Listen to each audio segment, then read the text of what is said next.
In September 1938, the British Prime Minister stepped off an airplane at Heston Aerodrome outside London, waved a single sheet of paper above his head, and told the waiting crowd that he had secured peace for our time. The crowd cheered. The newspapers celebrated. Church bells rang across England. 11 months later, the world was at war. That piece of paper was an agreement signed with Adolf Hitler. And the man waving it, Neville Chamberlain, was not a fool. He was not naive. He was not ignorant of what Hitler had already done or what Hitler intended to do next. He was a calculating, experienced politician who had made a deliberate choice that surrendering a piece of another country to a dictator was preferable to the alternative. What he did not understand, what almost no one in power fully understood until it was too late, was that every concession he made did not satisfy Hitler. It fed him. Every retreat strengthened the man who had once been a homeless vagabond selling postcards on the streets of Vienna. Every capitulation confirmed what Hitler had believed since the earliest days of his political career, that the Western democracies were weak, divided, and ultimately unwilling to fight. The Second World War did not begin on September 1st, 1939, when German tanks crossed into Poland. It began in the minds and decisions of a handful of men across 2 decades, in the humiliation of a peace treaty, in the calculations of a British Prime Minister who thought he could manage evil, in the paranoia of a Soviet dictator who trusted no one and destroyed the one alliance that might have stopped Hitler before a single shot was fired, and in the choices of a German chancellor who understood, with terrifying clarity, that his enemy's greatest weakness was their desperate desire to avoid another war. This is the story of those men, the choices they made, and the world those choices destroyed. Stay with me, because what actually happened between 1918 and 1939 is darker, more human, and more avoidable than any version of history you have ever been taught. To understand why the Second World War happened, you have to start with the day the First World War ended, because the men who designed the peace were, in a profound and almost Greek sense, designing the next catastrophe at the same time. November 11, 1918. The guns fell silent on the Western Front after 4 years of industrialized slaughter that had killed approximately 17 million people.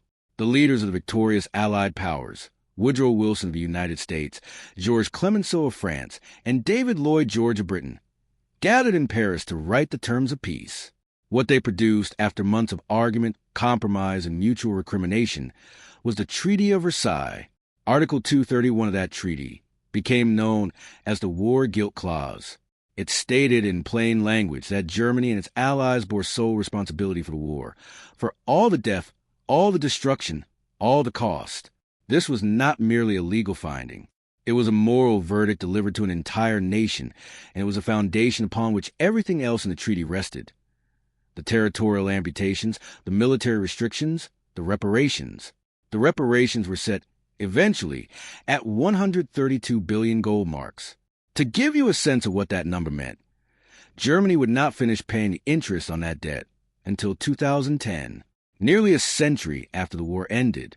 John Maynard Keynes, the British economist who had attended the Paris Peace Conference as an advisor, was so appalled by the terms that he resigned his position and wrote a book, The Economic Consequences of Peace, in which he predicted, with extraordinary prescience, that the treaty would destabilize Germany, destroy the economy, and create conditions for a future conflict.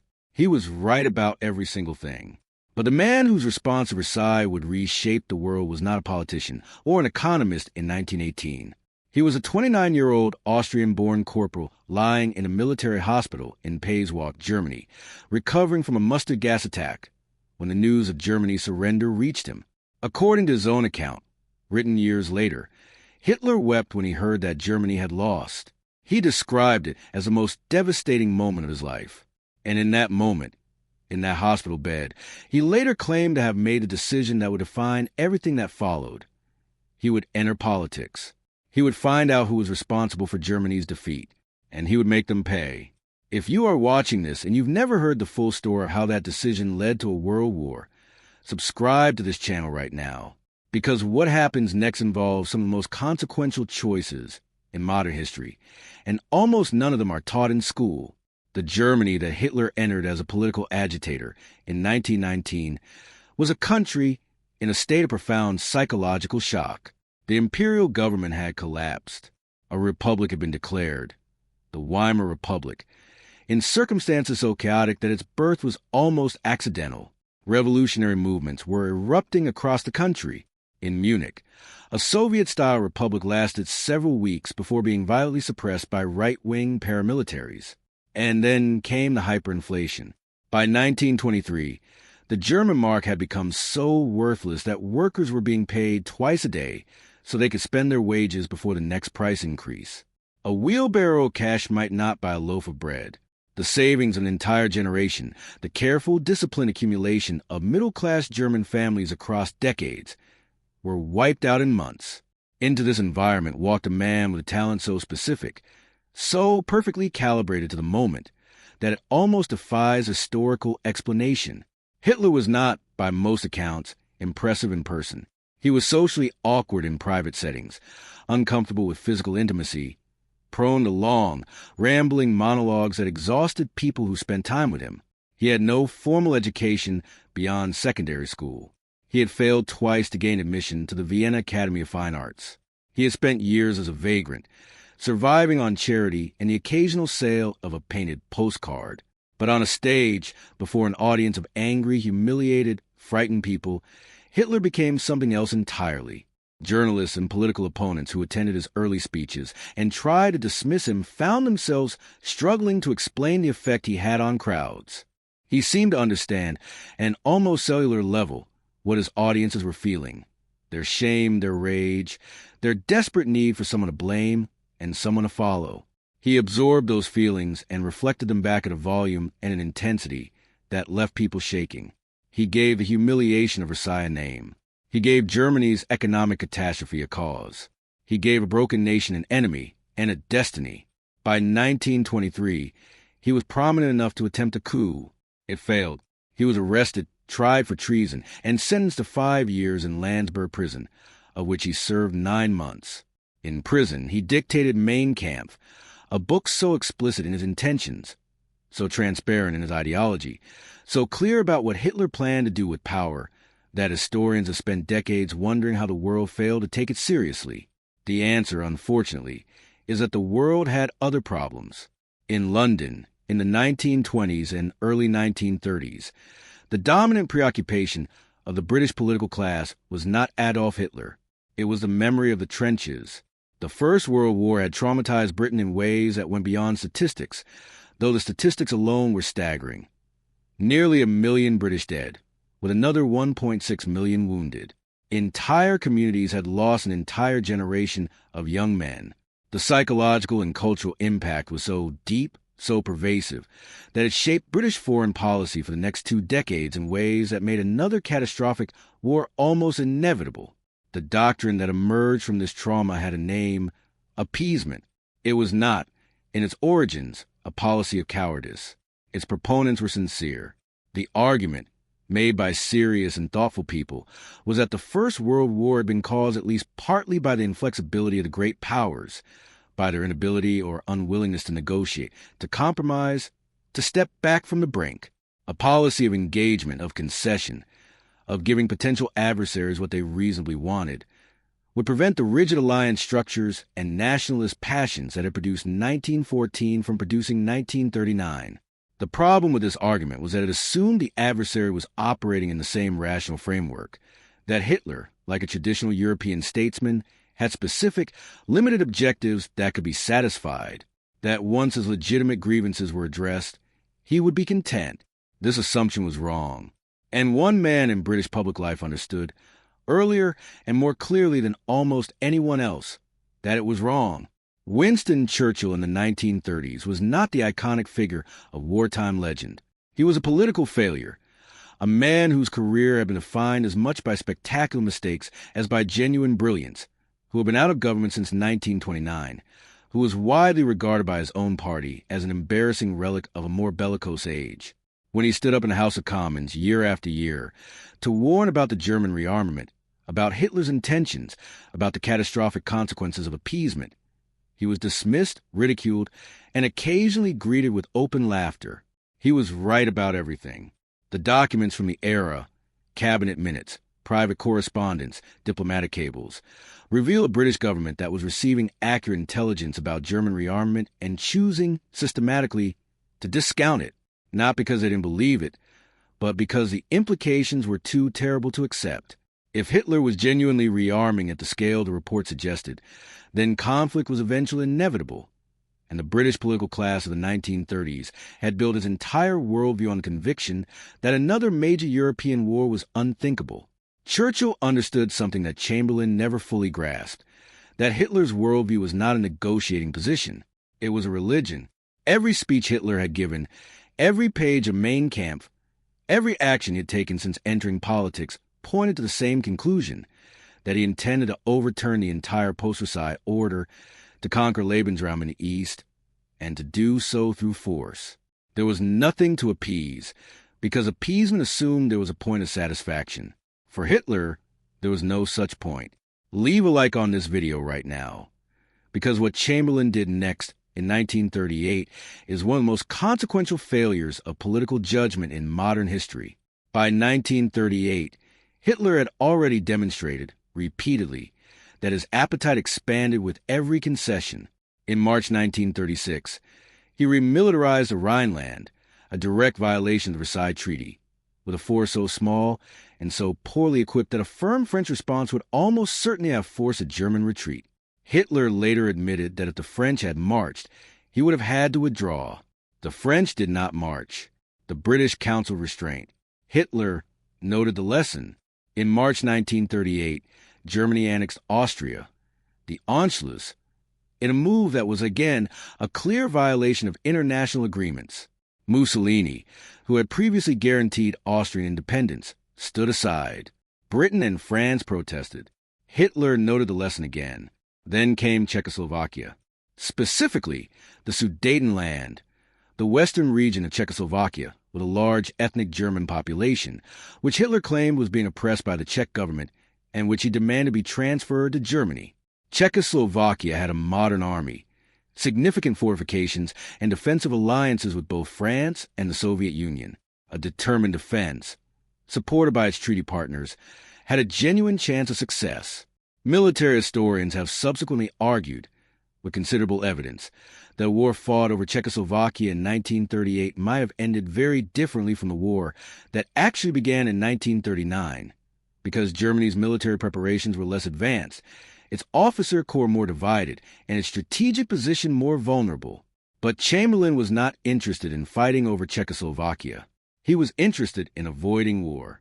In September 1938, he flew to Germany, becoming the first British Prime Minister to travel by airplane on a diplomatic mission, and met Hitler at Berchtesgaden, at the Godesberg, and finally at Munich.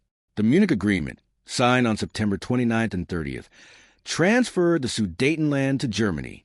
The Czechoslovak government was not invited to participate in the negotiations about its own territory. It was simply informed of the result. Chamberlain returned to London with that piece of paper. Within 6 months, Hitler had occupied the rest of Czechoslovakia, in direct violation of everything he had promised at Munich. The last remaining justification for appeasement, that Hitler's demands were limited to ethnic German populations, had been exposed as fiction. Even then, even after the occupation of Prague in March 1939, there were men in the British establishment who resisted the obvious conclusion, who argued that Hitler could still be managed, who worried more about the cost of rearmament than the cost of capitulation. Churchill, watching from the backbench, described the Munich Agreement in terms that the House of Commons received an appalled silence. We have suffered a total and unmitigated defeat.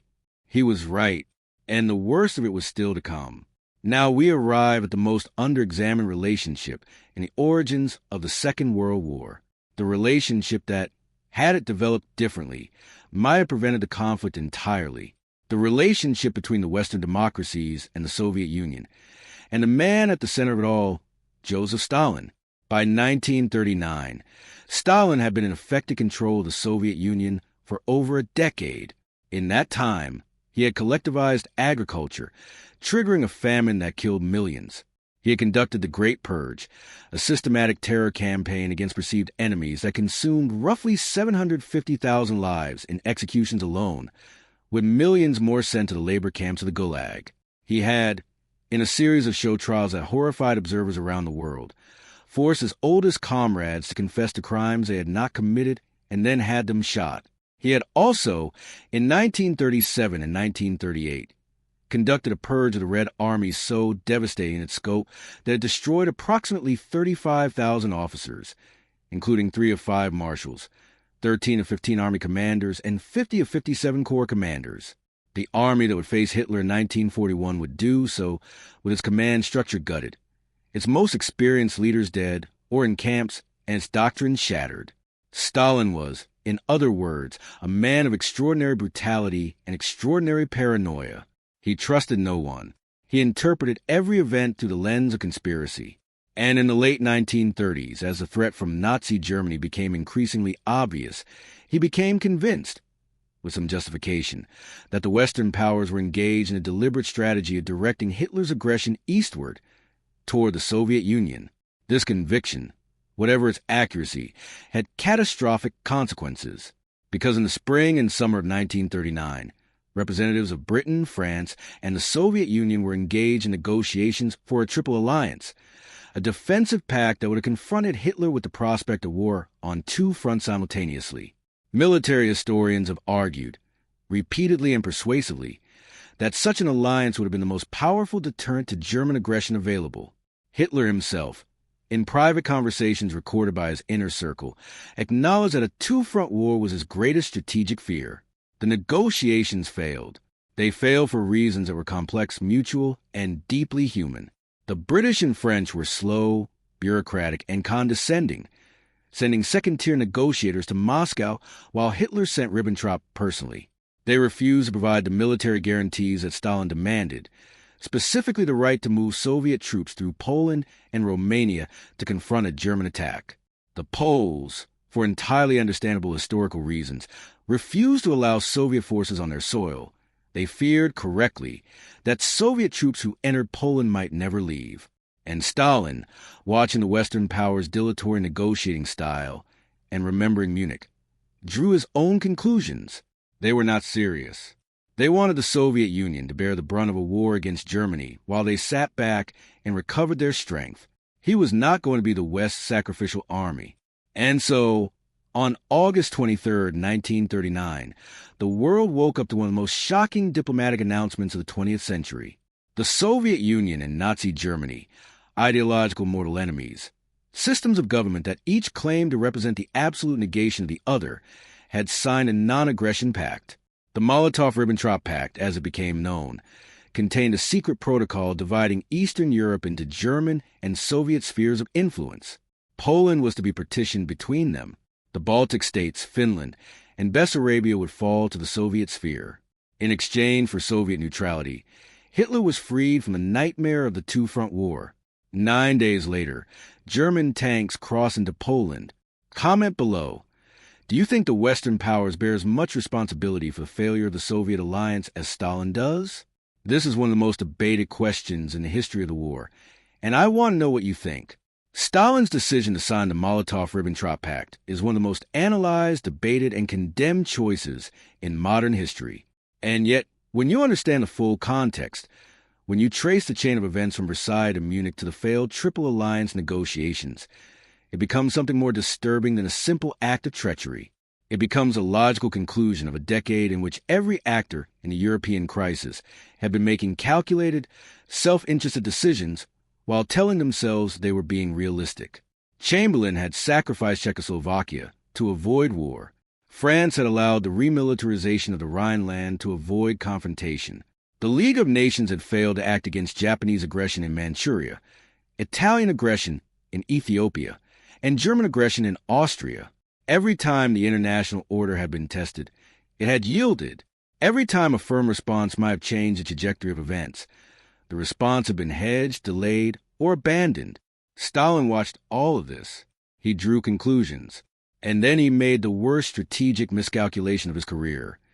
He convinced himself that the pact had given him time, that he could use the interval of Soviet-German cooperation to rebuild his shattered military, to prepare his defenses, to emerge in the coming European war in a position of strength. He had, in fact, given Hitler exactly what Hitler needed to conquer Western Europe, and then turn east. But we are getting ahead of the story, because between 1939 and the point at which Stalin would pay the catastrophic price for his calculation, there was one more man whose choices shaped everything. A man who had been warning for years that this moment was coming. A man who, when it finally arrived, would prove to be the most consequential political leader of the 20th century. Winston Churchill became Prime Minister of the United Kingdom on May 10, 1940, the same day that Germany launched its invasion of France and the Low Countries. He had spent a decade in the political wilderness, mocked and marginalized, watching his warnings go unheeded and his predictions come true one by one. He arrived at 10 Downing Street not in triumph but in crisis, inheriting a war that was already going catastrophically wrong. The British Expeditionary Force was about to be surrounded at Dunkirk. France was collapsing. The United States was neutral and likely to remain so. The Soviet Union was, under the terms of the Molotov-Ribbentrop Pact, effectively a German ally. Britain stood almost entirely alone. In those first weeks as Prime Minister, Churchill faced something that has never been fully appreciated by popular history: a serious, organized effort within his own war cabinet to open negotiations with Hitler through Mussolini as an intermediary. Lord Halifax, the Foreign Secretary, the man who had been the leading architect of appeasement and who many in the establishment had preferred over Churchill as Prime Minister, argued, with quiet persistence, that Britain should explore what terms might be available. The document from those cabinet meetings, declassified decades later, revealed Churchill performing an act of political and psychological acrobatics that has few parallels in modern history. He could not simply overrule Halifax. He did not have the political capital. He had to outmaneuver him, persuade the outer cabinet, and do so without triggering a political crisis that might have brought down his government in its first weeks. According to minutes from those meetings, Churchill argued not from a position of confident certainty, but from a kind of controlled desperation, insisting that any negotiation with Hitler, from a position of weakness, would not produce peace but surrender, and that a nation that surrendered its ability to resist would find no terms worth accepting. He won the argument, barely, and in winning it, he made a decision that would ultimately, after years of catastrophic suffering, determine the outcome of the war. Share this video with someone who thinks they know the full story of how the Second World War started, because the version most people have been taught is missing the men, the rooms, and the choices that made everything possible. There's a question that hangs over the entire period from 1918 to 1939, and it is a question that historians have never fully agreed on. Was the Second World War inevitable? The case for inevitability goes something like this. The Treaty of Versailles created economic and psychological conditions in Germany that made the rise of an extreme nationalist movement almost structurally predictable. Once that movement produced a leader of Hitler's particular gifts, his intuitive understanding of mass psychology, his absolute ruthlessness, his capacity for strategic deception combined with ideological fanaticism, the logic of his worldview made conflict virtually certain. A man who believed in racial hierarchy, in the necessity of conquest, in the destruction of Bolshevism, and the elimination of European Jewry could not, by definition, be satisfied by negotiation. The case against inevitability is also compelling. At multiple points between 1933 and 1939, a different decision by a major leader would have dramatically altered the trajectory of events. A firm French response to the remilitarization of the Rhineland in 1936. A decision to fight over Czechoslovakia in 1938, when Germany's military preparations were less advanced, and the Army's senior officer, corps, was genuinely divided about the wisdom of war. A successful conclusion to the Triple Alliance negotiations with the Soviet Union in 1939. Any one of these might have stopped Hitler, not because Hitler would have been satisfied, but because the internal political dynamics of Nazi Germany were more fragile than they appeared from outside, and a major military defeat or a credible two-front threat might have created conditions for his removal. The tragedy is not that these opportunities were missed through malice. They were missed through something more ordinary and therefore more instructive, through fear, through exhaustion, through the very human desire to believe that the worst was not going to happen, and through the decisions of individual men who were responding, each in their own way, to their own particular set of pressures, anxieties, and miscalculations. Chamberlain was not a coward. He was a man so terrified of repeating the trenches that he could not see that his efforts to prevent war were making it more likely. Halifax was not a traitor. He was a pragmatist who applied the logic of conventional diplomacy to a situation that had moved beyond conventional diplomacy. Stalin was not simply treacherous. He was a man whose entire political formation had taught him that everyone was ultimately his enemy, and who acted on that conviction at the worst possible moment. And Hitler was not an accident of history, not a demon conjured from nowhere, not a uniquely German pathology. He was the product of specific historical conditions that he understood and exploited with genius. He was a man who looked at the world of 1919 and saw, more clearly than almost anyone else, exactly what the rage and humiliation of the post-war moment could be turned into. He was also the man who, ultimately, destroyed everything he had built. The Germany he envisioned, a continental empire stretching from the Atlantic to Urals, lay in rubble by May 1945. The 1,000-year Reich lasted 12 years. He died in a bunker, while the city he had turned into his personal monument burned above him. Before we reach the final chapter of this story, subscribe to this channel, because the way this period ends and the way it connects to the world we live in today is something that deserves more than a summary. The final chapter of The Road to War is, in many ways, the most psychologically devastating, because it is the chapter in which everything that might have been different had already become impossible. By the summer of 1939, the logic of events had taken on momentum that no individual leader could fully arrest. Hitler had committed to the invasion of Poland. His military planning was in its final stages. His foreign minister Ribbentrop had secured the Soviet Pact, the window within which a credible Allied deterrent might have changed his calculation had passed. Chamberlain finally issued an ultimatum. If Germany invaded Poland, Britain would declare war. France joined the guarantee. It was, in the context of everything that had preceded it, almost surreal, a firm commitment to fight, delivered at the moment when fighting had become far more costly and far more uncertain than it would have been a year earlier. Hitler, according to multiple accounts from people present at the meeting when the British guarantee of Poland was communicated to him, was initially stunned, then furious, then dismissive. He had calculated, based on everything the Western powers had done over the previous 6 years, that they would not fight.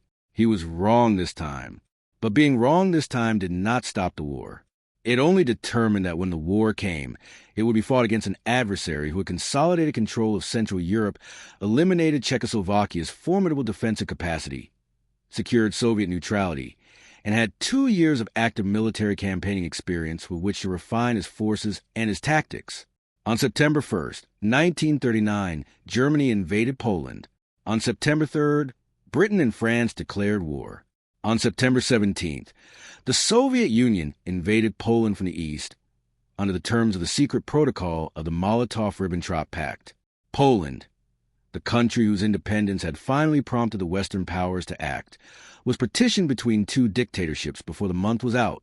The war that everyone had spent 20 years trying to prevent had arrived, and it had arrived in the worst possible circumstances, against the strongest possible version of the enemy, with the worst possible strategic configuration for the Allied powers. The Second World War killed approximately 70 to 85 million people. The numbers are so large they resist comprehension. Every one of those deaths was a consequence of decisions made by human beings. In treaty halls, in cabinet rooms, in private conversations between men who believed they were managing history rather than being destroyed by it. The men at the center of this story ended in ways that were, in their own fashion, fitting. Chamberlain resigned as prime minister in May 1940, replaced by the man he had spent years dismissing. He died of cancer in November that year, reportedly still believing, in some private corner of himself, that he had done what was right. His reputation has never recovered. He is remembered as the man who waved a piece of paper.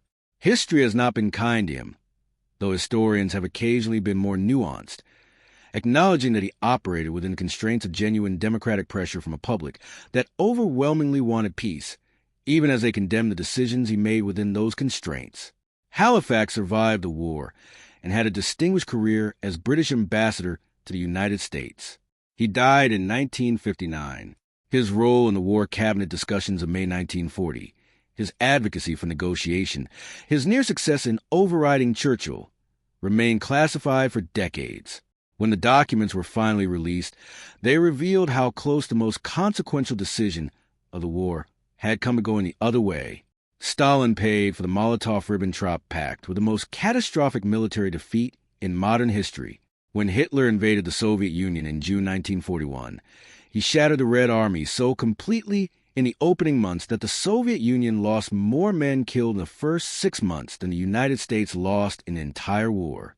Stalin, according to account from those close to him at the time, suffered what appeared to be a complete psychological breakdown in the first days of the invasion, withdrawing to his dacha, refusing to answer calls, apparently unable to accept that the man he had trusted as a partner had done exactly what the man had always said he was going to do. He recovered. He led the Soviet Union to victory through methods that were, by any reckoning, as brutal as anything the enemy employed. The Soviet Union paid for that victory, with somewhere between 27 and 40 million dead. Stalin died in 1953, in his own bed, surrounded by aides too terrified to call a doctor in case they were accused of deliberately delaying treatment. Churchill won the war, lost the 1945 election, returned to power in 1951, and died in 1965 at the age of 90, having lived long enough to see the world he had helped save enter a nuclear standoff that made everything he had fought for feel simultaneously precious and precarious. His reputation has fluctuated in the decades since, elevated by some to near mythological status, scrutinized by others for the imperial assumptions and racial attitudes that coexisted with his genuine heroism. He was, like all the men in this story, a human being, capable of extraordinary clarity and extraordinary blindness, sometimes simultaneously. Hitler died on April 30th, 1945, in the Führer bunker in Berlin by his own hand. The city above him was in ruins. The empire he had promised would last 1,000 years had lasted 12.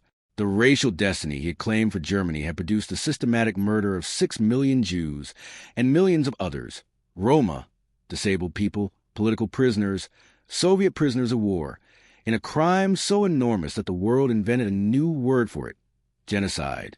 He had started from nothing and built, through manipulation, violence, and the failures of everyone around him, the most destructive war in human history.